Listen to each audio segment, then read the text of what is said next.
अस्सलाम वालेकुम students, myself Mohammad Bilal Kamboh और आप देख रहे हैं मेरा यूट्यूब चैनल यूओ केमिस्ट। अच्छा बच्चों, आज हम आपके लिए केमिस्ट्री क्लास 9th का सेकंड वीडियो लेकर आए हैं जिसमें हम ब्रांचेस ऑफ केमिस्ट्री को डिस्कस करेंगे। इससे पीछे वाले वीडियो में हमने केमिस्ट्री का इंट्रोडक्शन देखा, उसकी एप्लीकेशंस देखी। तो अगर अभी तक आपने वो वीडियो नहीं देखा तो पहले वो देख लीजिए, केमिस्ट्री की बेसिक्स को समझ लीजिए, देन जो है वो ब्रांचेस पे मूव करिएगा। ठीक है, तो हेडिंग लगाइएगा बच्चों, ब्रांचेस ऑफ केमिस्ट्री।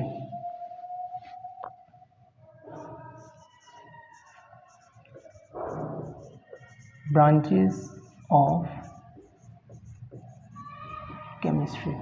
अच्छा बच्चों, तो केमिस्ट्री की जो फर्स्ट ब्रांच हम डिस्कस करेंगे उसे हम कहते हैं फिजिकल केमिस्ट्री। फिजिकल केमिस्ट्री, आपने ब्रांचेस के ना नेमिंग पे लाजमी गौर करना है। ठीक है, बहुत सारी केमिस्ट्री की ब्रांचेस ऐसी होंगी जो उसके नेम से रिलेट कर रही होंगी। ठीक है, अब फिजिकल केमिस्ट्री में हम क्या करते हैं बच्चा, इसमें हम एक रिलेशनशिप को डिस्कस करते हैं। अब रिलेशनशिप किस किस का, कंपोजिशन का और फिजिकल प्रॉपर्टीज ऑफ मैटर का। ठीक है, कंपोजिशन क्या है हमने पिछले वीडियो में भी देखा। ठीक है, कंपोजिशन का मतलब है कि कोई चीज़ किस किस चीज़ से मिलकर बनी है, ये उसकी कंपोजिशन है। ठीक है, फॉर एग्जांपल हाइड्रोजन और oxygen, hydrogen and oxygen is the composition of water. Similarly carbon and oxygen is the composition of carbon dioxide.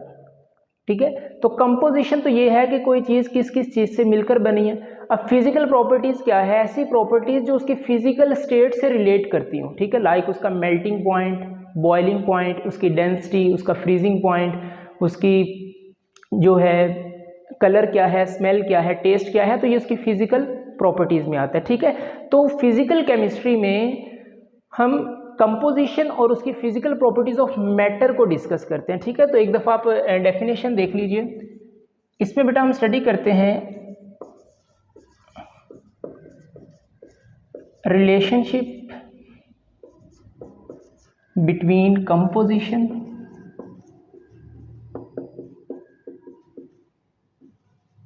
And their physical properties.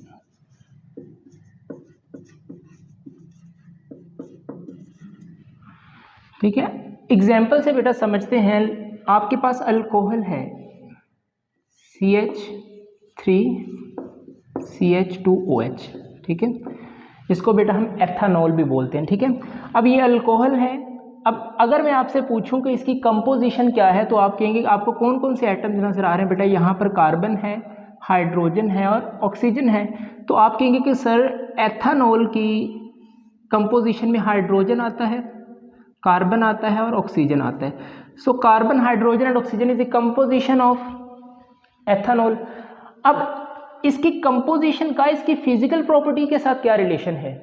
ठीक है, तो अब देखा जाए तो बेटा ये एथानॉल है। अगर मैं आपसे कहूं कि इसका बॉइलिंग पॉइंट क्या है, ठीक है, तो कल लास्ट लेक्चर में भी हमने देखा कि इसका बॉइलिंग पॉइंट कितना है, 78 डिग्री सेंटीग्रेड। ठीक है, अब ये एथानॉल 78 डिग्री सेंटीग्रेड पर बॉयल हो जाता है।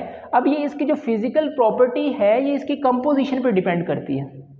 ठीक है, अब हर एक का बॉइलिंग पॉइंट सेम तो नहीं है। अब वाटर है, लेट्स सपोज H2O।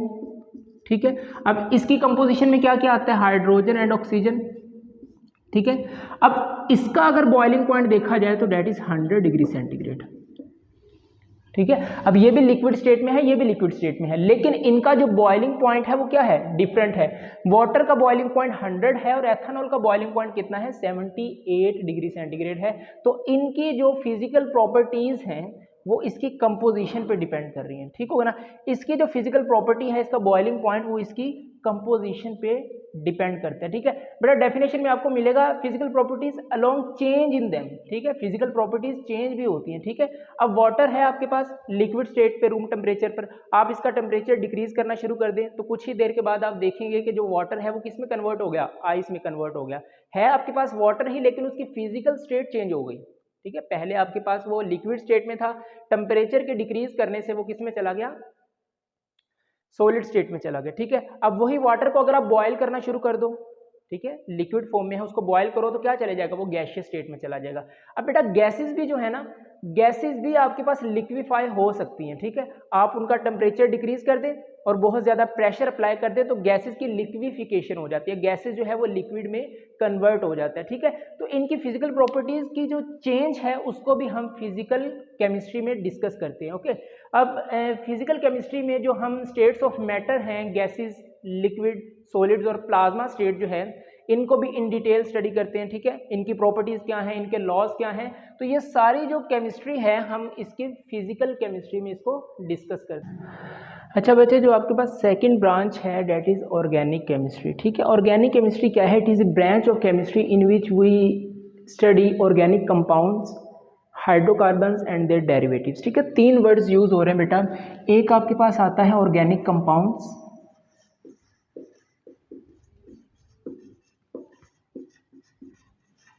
सेकंड आपके पास हाइड्रोकार्बन्स,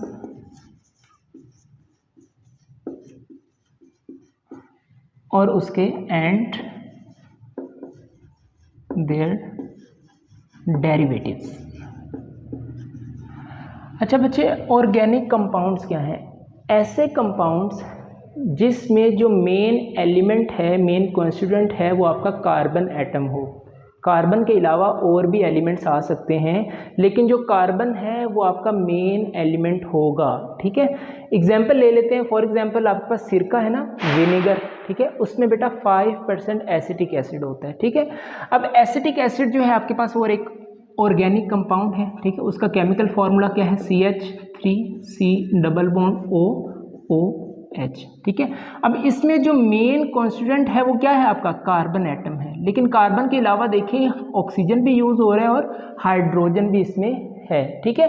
तो इसको हम ऑर्गेनिक कंपाउंड, मतलब ऑर्गेनिक कंपाउंड में मेनली हम कार्बन और हाइड्रोजन की स्टडी करते हैं, ठीक है। पूरा पीरियोडिक टेबल है, पीरियोडिक टेबल में टोटल 118 एलिमेंट्स हैं। 118 एलिमेंट्स में कार्बन, हाइड्रोजन और उनके जो डेरिवेटिव्स हैं। अब डेरिवेटिव्स में आपके पास क्या क्या आ सकता है? इसमें बेटा ऑक्सीजन आ सकता है, नाइट्रोजन आ सकता है, फॉस्फोरस आ सकता है, एटसेट्रा। ये आपके पास जो है इनके डेरिवेटिव्स हैं, ठीक है। इनकी स्टडी हम जो है वो ऑर्गेनिक केमिस्ट्री में करते हैं, ओके। अब हाइड्रोकार्बन्स क्या है बेटा? नाम से पता चल रहा है, हाइड्रो मीन हाइड्रोजन, ठीक है, हाइड्रो मीन हाइड्रोजन और कार्बन्स मीन कार्बन, ठीक है। मतलब ऐसे कंपाउंड जिसमें हम कार्बन और हाइड्रोजन की स्टडी करते हैं, ठीक है। इसके अलावा और कोई एलिमेंट नहीं हो सकता, ठीक है। अब हाइड्रोकार्बन को क्लासीफाई किया जाता है बेटा 3 इनकी ब्रांचेस में, ठीक है। पहली होती है बेटा अल्केन्स, ठीक है। सेकंड आपके पास होती है alkyne and third one is alkyne.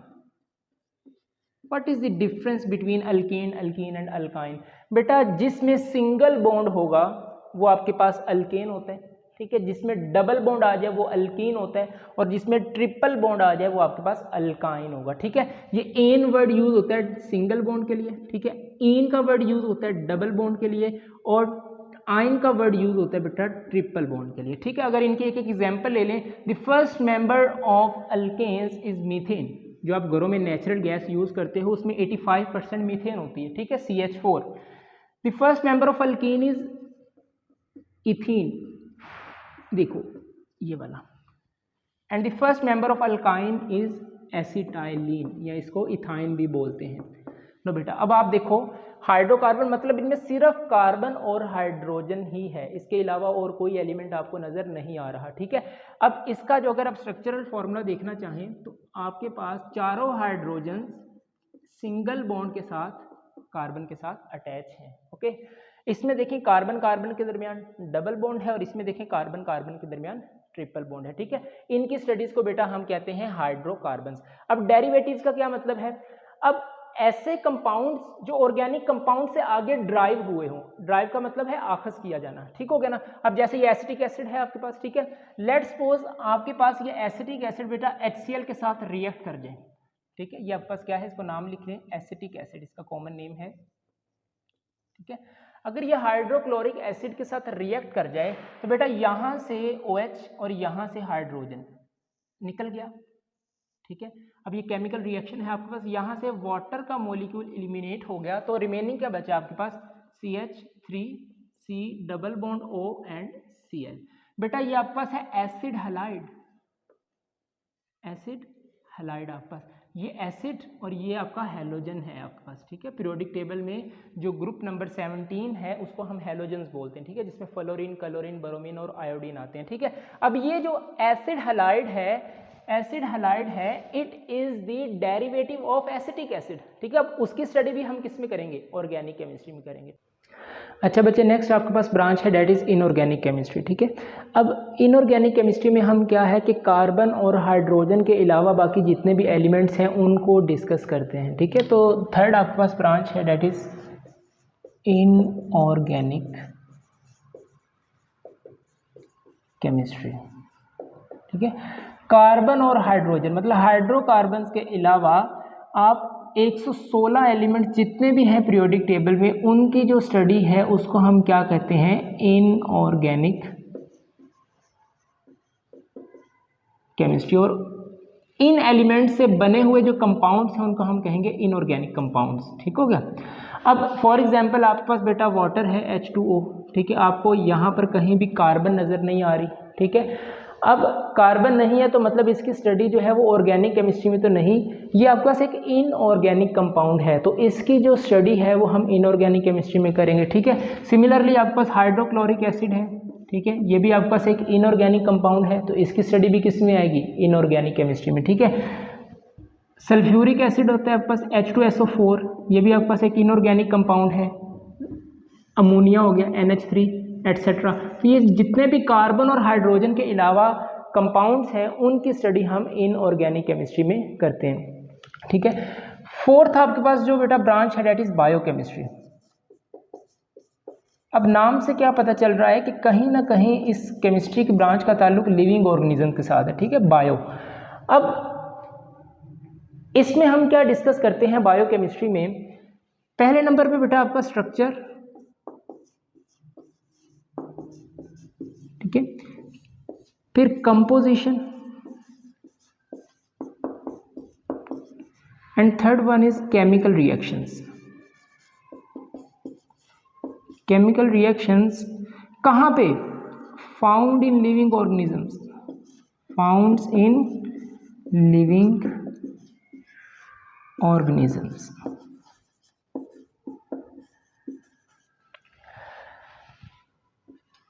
अब बेटा इस चीज़ को समझें, हमें ज़िंदा रहने के लिए फूड की ज़रूरत है, ठीक है, बेसिकली हमें ज़िंदा रहने के लिए एनर्जी की ज़रूरत है, इसीलिए हम फूड को इनटेक करते हैं, ठीक है।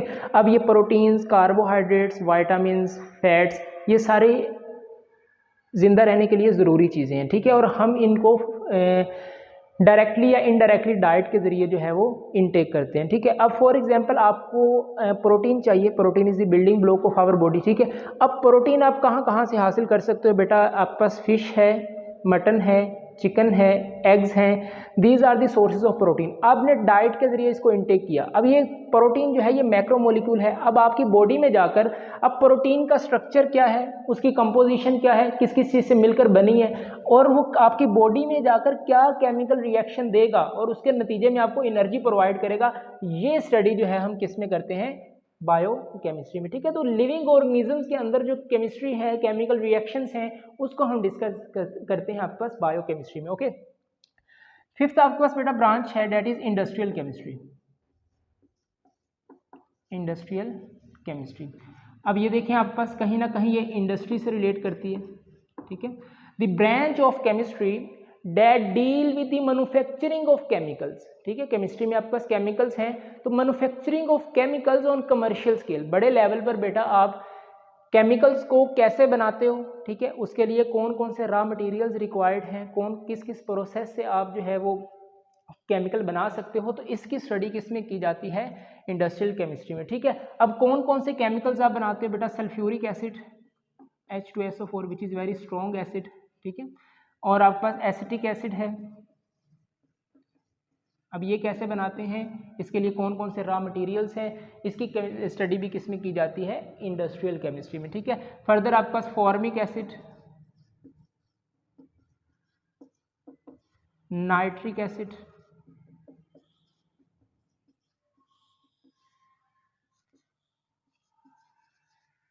कास्टिक सोडा, ठीक है। तो ये कुछ आपके पास केमिकल्स हैं जिसकी मैन्युफैक्चरिंग की स्टडी, कि इनको हम कैसे बनाते हैं, ठीक है, तो उसकी स्टडी किस में की जाती है, इंडस्ट्रियल केमिस्ट्री में की जाती है, ठीक है। अगर आप इसके केमिकल फार्मूलाज नोट करना चाहें तो बेटा एसिटिक एसिड होता है CH3C double bond OH, formic acid आपके पास होता है ये, ठीक है, और नाइट्रिक एसिड आपके पास HNO3। तो ये इसके आपके पास क्या है, केमिकल फार्मूलाज हैं, ठीक है। तो केमिकल्स की मैन्युफैक्चरिंग जो है कमर्शियल स्केल पर, उसको हम डिस्कस करते हैं इंडस्ट्रियल केमिस्ट्री में, ठीक हो गया। नेक्स्ट बेटा आपके पास जो ब्रांच है 4th नंबर पर, that is nuclear chemistry, sorry 6 number पर है आपके पास nuclear chemistry. The nuclear word is drive from nucleus, ठीक है, न्यूक्लियस है। अगर आप एक एटम के स्ट्रक्चर को देखना चाहें बेटा, तो सेंटर के कोई भी एटम है उसके सेंटर में क्या होता है, न्यूक्लियस होता है, ठीक है। और ये आपके पास क्या होते हैं, शेल्स होते हैं जिसमें इलेक्ट्रॉन्स जो हैं रिवॉल्व करते हैं, ठीक है। 3 फंडामेंटल पार्टिकल्स होते हैं, बेसिकली 3 नहीं होते और भी होते हैं, लेकिन 3 जो है वो फंडामेंटल, एक एटम जो है वो 100 सब एटॉमिक पार्टिकल से मिलकर बनता है, ठीक है, लेकिन 3 जो है वो फंडामेंटल पार्टिकल्स होते हैं बेटा, वो आपके पास कौन कौन से हैं, protons, neutrons and electrons. Protons और न्यूट्रॉन्स जो हैं बेटा ये न्यूक्लियस के अंदर पाए जाते हैं, और इलेक्ट्रॉन्स जो हैं ये रिवॉल्व करते हैं अराउंड द न्यूक्लियस, ओके। तो ये आपके पास प्रोटॉन है, इसके अंदर प्रोटॉन भी न्यूक्लियस है, तो प्रोटॉन और न्यूट्रॉन जो है वो न्यूक्लियस के अंदर होंगे, ओके। और जो इलेक्ट्रॉन्स हैं ये रिवॉल्व करते हैं अराउंड दी न्यूक्लियस, ठीक है। प्रोटॉन पर बेटा पॉजिटिव चार्ज होता है, न्यूट्रॉन पर कोई चार्ज नहीं होता, न्यूट्रल होता है, और इलेक्ट्रॉन पर कौन सा चार्ज होता है, नेगेटिव चार्ज होता है, ओके। अब ये जो न्यूक्लियस की स्टडी है इसको हम किस में करते हैं, डिस्कस न्यूक्लियर केमिस्ट्री में करते हैं, ठीक है। न्यूक्लियस और आपके पास यहां पर बेटा रेडियो एक्टिविटी,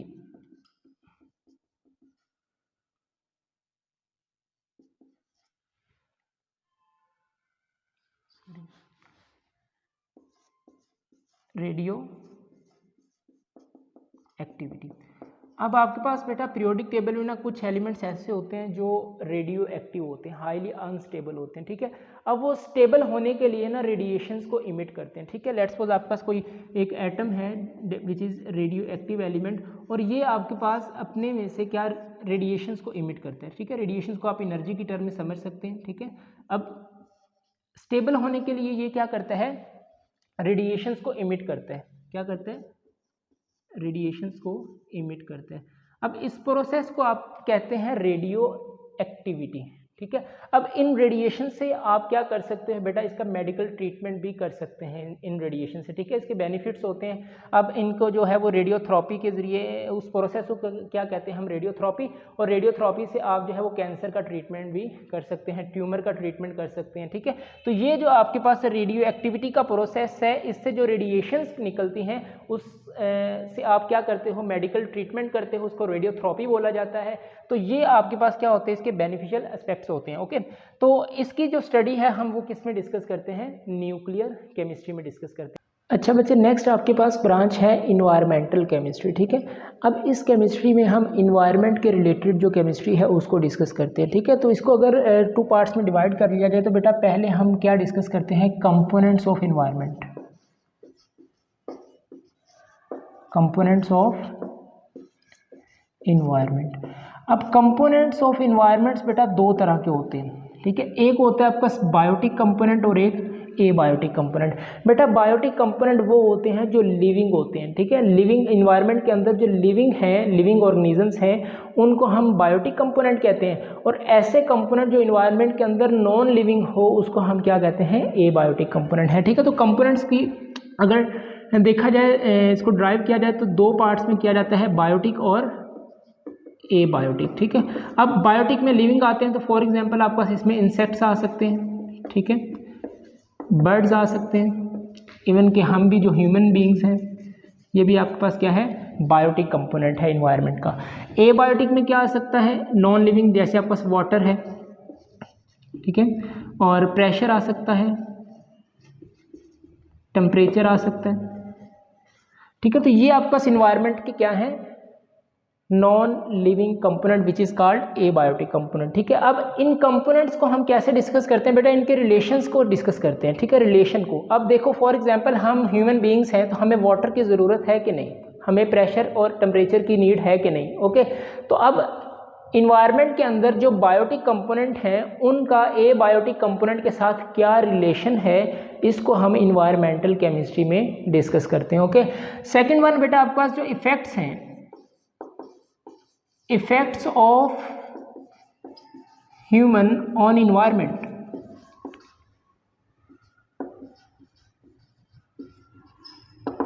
अब ह्यूमन एक्टिविटीज़ का इन्वायरमेंट के ऊपर क्या असरात हैं, उसको भी बेटा हम इन्वायरमेंटल केमिस्ट्री में डिस्कस करते हैं। ठीक है, फॉर एग्जांपल आपने बेटा कोई इंडस्ट्री लगाई और उससे जो है वो धुआं निकल रहा है। ठीक है, या आप ये जो जितने भी आप मोटर बाइक्स हैं या ये ऑटो रिक्शाज होते हैं, अब इनके पीछे से धुआं निकलता है। ठीक है, अब ये धुआं जो है ये इन्वायरमेंट में जाकर क्या काज करता है बेटा, एयर पोल्यूशन काज करता है। जो आपकी एयर है उसको क्या करता है, पोल्यूट कर देता है। ठीक है, तो ये क्या है, ह्यूमन का बैड इफेक्ट है इन्वायरमेंट के ऊपर। सिमिलरली आपने कोई इंडस्ट्री लगाई, ठीक है, उससे जो वेस्ट प्रोडक्ट है, ठीक है, आपका कोई जहरीला केमिकल हो सकता है, टॉक्सिक केमिकल, आप क्या किया, वो आपने रिवर्स और सीज का रुख करवा दिया उनका। अब वही बेटा केमिकल अगर रिवर्स के अंदर जाएगा तो एक्वेटिक लाइफ को डिस्टर्ब करेगा। ठीक है, अब हो सकता है कि वो केमिकल रिवर्स के अंदर जाके पानी के अंदर जाकर ऑक्सीजन को कम कर दे, ऑक्सीजन की डेफिशिएंसी हो जाए, जिससे क्या होगा कि जो एक्वेटिक लाइफ है वो किल कर सकती है, मछलियाँ वगैरह मर सकती हैं। ठीक है, तो अब आपने वो जहरीले मादे जो हैं वो अगर दरियाओं में, समंदरों में फेंक दिए हैं, तो उससे क्या होगा, वाटर पोल्यूशन होगा। ठीक होगा ना। तो अब ह्यूमन एक्टिविटीज़ का जो इन्वायरमेंट के ऊपर क्या इफेक्ट है, इसको भी हम डिस्कस करते हैं किसमें, इन्वायरमेंटल केमिस्ट्री में। Okay, the last branch is that is analytical chemistry. It is analytical chemistry. बेटा एनालिटिकल वर्ड निकला है एनालिसिस से। एनालिसिस का मतलब होता है जांच पड़ताल करना। ठीक है, अब एनालिसिस के लिए सबसे ज़्यादा इम्पोर्टेंट जो चीज़ है बेटा वो आपका होता है सैंपल। ठीक है, अब सैंपल क्या मतलब, आपने जिस चीज़ का एनालिसिस करवाना है उसका आपको सैंपल चाहिए होता है। और बेटा एक चीज़ याद रखिएगा, सैंपल आपने वेरी केयरफुली लेना होता है। ठीक है, देखें अगर सैंपल लेते हुए आपने कोई गड़बड़ी कर दी, इसके अंदर कोई इम्प्योरिटी ऐड कर दी, तो जो आपका रिजल्ट आएगा, जो आपको एनालाइज करके आपके सामने रिजल्ट दिया जाएगा, डेफिनेटली वो ठीक नहीं होगा। तो एनालिसिस के लिए सैंपल का लेना बहुत इंपॉर्टेंट है और बहुत केयरफुली ये सैंपल लिया जाता है ताकि उसमें बाहर से कोई एक्सटर्नल इम्प्योरिटी ऐड ना हो जाए। ठीक है, अब एनालिसिस होती क्या है, दो तरह से आपके पास एनालिसिस की जाती है, एक क्वालिटेटिव एनालिसिस और एक क्वांटिटेटिव एनालिसिस। ठीक है, फॉर एग्जांपल आपके घर का पानी है, लेट्स सपोज आपको लगा कि यार ये पानी जो है हमारे घर का ठीक नहीं है, पता नहीं पीने के काबिल है भी कि नहीं, तो आप क्या करते हो कि एक साफ बोतल लेते हो, उसमें अपने घर का पानी जो है वो लेबोरेटरी तक ले जाते हो। ठीक है, अब वो जो पानी लेकर जा रहे हो वो आपका एज अ सैंपल है, आप जाकर लेबोरेटरी वालों को कहते हो कि सर ये हमारा पानी जो है इसका एनालिसिस कर दें। ठीक है, कि पानी पीने के काबिल है भी कि नहीं। अब फिर वो आपके वाटर की क्वालिटी को चेक करता है। ठीक है, कि इसमें कौन कौन से कंपोनेंट्स हैं, क्या ये पानी पीने के काबिल है भी कि नहीं।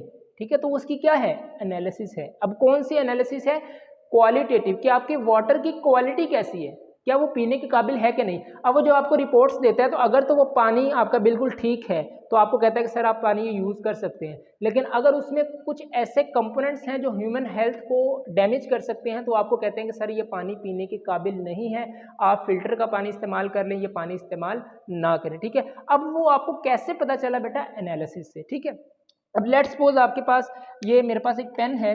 ठीक है, मैं आपसे कहता हूँ बेटा इसकी एनालिसिस करनी है। ठीक है, अब एनालिसिस दो तरह से होती है, एक क्वालिटेटिव एनालिसिस होती है, एक क्वांटिटेटिव एनालिसिस होती है।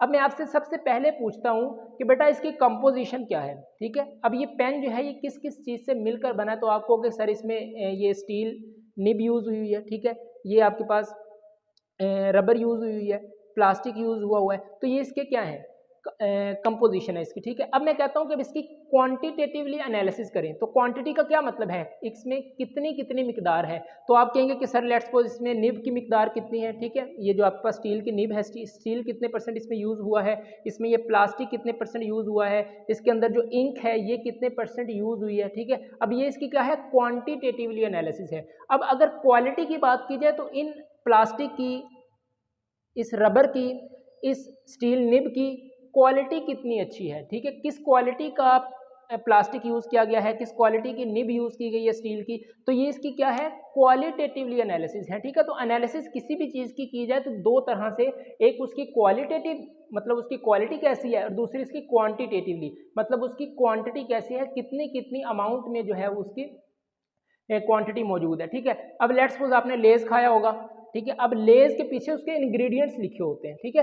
अब आप अगर लेज़ खाएं, पीछे उसके देखें तो इंग्रेडिएंट्स है, इसमें सोडियम इतने % है, ठीक है, फैट इतने % है, ठीक है, प्रोटीन इतने % है, विटामिन इतने % है, तो वो सारे आपको इंग्रेडिएंट्स वहाँ से मिल जाते हैं। अब वो कैसे पता चलता है, with the help of analytical chemistry, वो भी आप उसके एनालिसिस करते हैं बोथ क्वालिटेटिवली और क्वांटिटेटिवली, और उससे आपको क्या पता चलता है कि इसके अंदर कौन कौन से कंपोनेंट कितने कितनी % में मौजूद हैं, ठीक है। तो इसका आपके पास जो स्टडी है उसको हम क्या कहते हैं, analytical chemistry. And analytical chemistry is the mother of all sciences. बेटा हर फील्ड में आप चले जाएं वहाँ पर एनालिसिस आपको करने को मिलते हैं।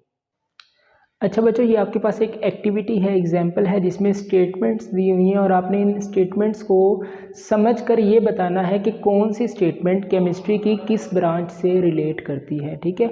अगर आपने ये लेक्चर अच्छे से देख लिया है, अच्छे से समझ लिया है, तो आपको ये करने में बहुत आसानी होगी, ठीक है। अब जैसे आपके पास फर्स्ट है, photosynthesis produce glucose and oxygen from carbon dioxide and water in the presence of chlorophyll and sunlight, ठीक है।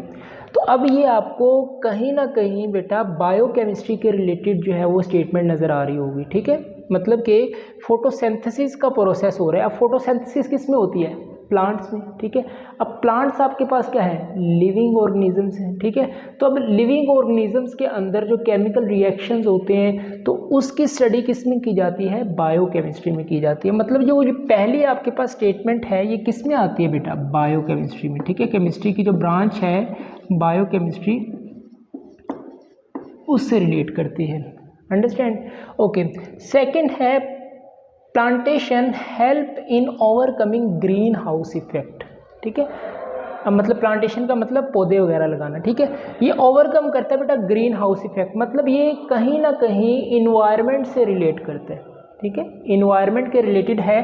तो अब ये इसकी जो स्टडी होगी वो किस में की जाएगी, इन्वायरमेंटल केमिस्ट्री में, इन्वायरमेंटल केमिस्ट्री में,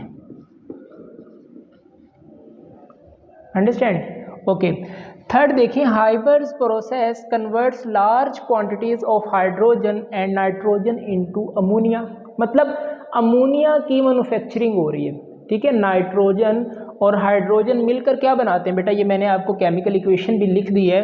1 mole of nitrogen 3 moles of hydrogen converts into 2 moles of ammonia, ठीक है। अब ये अमोनिया की मैन्युफैक्चरिंग मतलब ये इंडस्ट्रियल केमिस्ट्री से रिलेट करती है, ठीक हो गया ना। तो आप यहाँ पर क्या लिखेंगे, industrial chemistry, okay. Next, ammonia is a colourless gas. अब ये जो अमोनिया की मैन्युफैक्चरिंग हो गई है ये बेटा आपके पास एक कलरलेस गैस होती है with the pungent irritating order, मतलब इसकी जो स्मेल होती है वो इरिटेशन कॉज करती है, बुरी स्मेल होती है इसकी, ठीक है।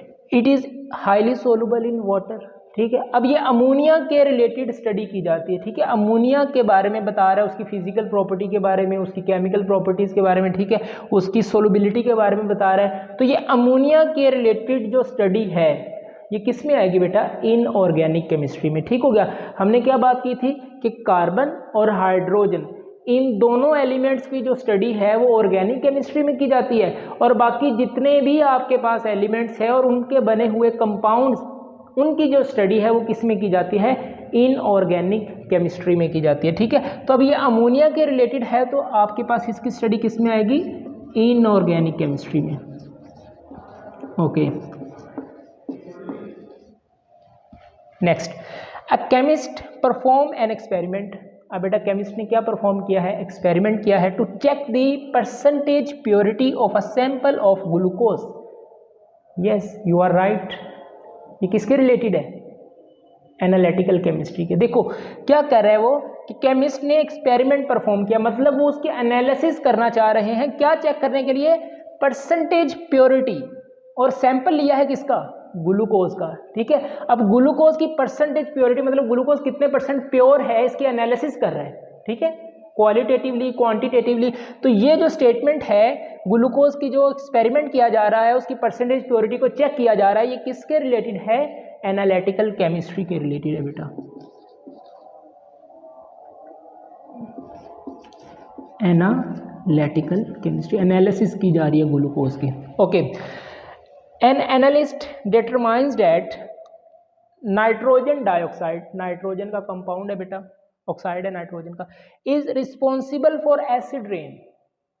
ठीक है, अब ये जो हमारी ह्यूमन एक्टिविटीज़ हैं, ह्यूमन एक्टिविटीज़ की वजह से नाइट्रोजन के जो ऑक्साइड्स हैं बेटा वो इन्वायरमेंट में जाते हैं। अब वो इन्वायरमेंट में जाकर नाइट्रोजन डाइऑक्साइड जो है वो एसिड रेन कॉज करता है। ठीक है, अब एसिड रेन के बैड इफेक्ट होते हैं। ठीक है, आपकी ज़मीन बंजर कर देगा। ठीक है, ये किसी बिल्डिंग पर पड़ेगा तो उसको डैमेज कर देगा। ठीक है, तो ये कहीं ना कहीं इन्वायरमेंटल केमिस्ट्री से रिलेट करता है। ठीक है, जो ये नाइट्रोजन, अब देखो ये क्या है, नाइट्रोजन डाइऑक्साइड, ये इन्वायरमेंट में कैसे गई, ह्यूमन एक्टिविटीज़ की वजह से। ठीक है, अब हमने ह्यूमन एक्टिविटीज़ जो है उसका इन्वायरमेंट पर क्या असरात हैं, ये कहाँ डिस्कस किया, इन्वायरमेंटल केमिस्ट्री में। ओके, अब इन्वायरमेंटल केमिस्ट्री में इसको डिस्कस किया, और ये क्या है, रिस्पॉन्सिबल है एसिड रेन पर। ठीक है, एसिड रेन की वजह बनती है। ठीक है, तो इसकी स्टडी किस में आती है, इन्वायरमेंटल केमिस्ट्री में। Okay, next one is alpha particles when bombarded on nitrogen atom a proton is emitted. Alpha particles को बेटा it is a helium nuclei. Okay, इसको जब आप नाइट्रोजन के एटम पर बम्बार्ड करवाते हो तो प्रोटॉन इमिट होता है। अब ये कहीं ना कहीं बेटा आपका न्यूक्लियस से रिलेट करता है। So this is related to nuclear chemistry. ठीक है, तो ये किससे रिलेट करती है आपके पास, न्यूक्लियर केमिस्ट्री से। ओके, तो ये देखें आपके पास एक पूरा स्केच है आपके सामने। स्टेटमेंट्स को समझकर आप ये बता सकते हैं कि इसकी स्टडी केमिस्ट्री की किस ब्रांच के साथ है। ठीक है, होप सो ये आपको ब्रांचेस ऑफ केमिस्ट्री जो है ये समझ आ गया होगा। ठीक है, एनी क्वेश्चन, कोई भी आपको कोई प्रॉब्लम है तो बेटा कमेंट्स में आप पूछ सकते हैं। अगर अभी तक आपने मेरा चैनल सब्सक्राइब नहीं किया तो काइंडली उसको सब्सक्राइब कर दें, शेयर कर दें और लाइक कर दीजिए। ठीक है, मिलते हैं नेक्स्ट वीडियो में। अल्लाह हाफिज़।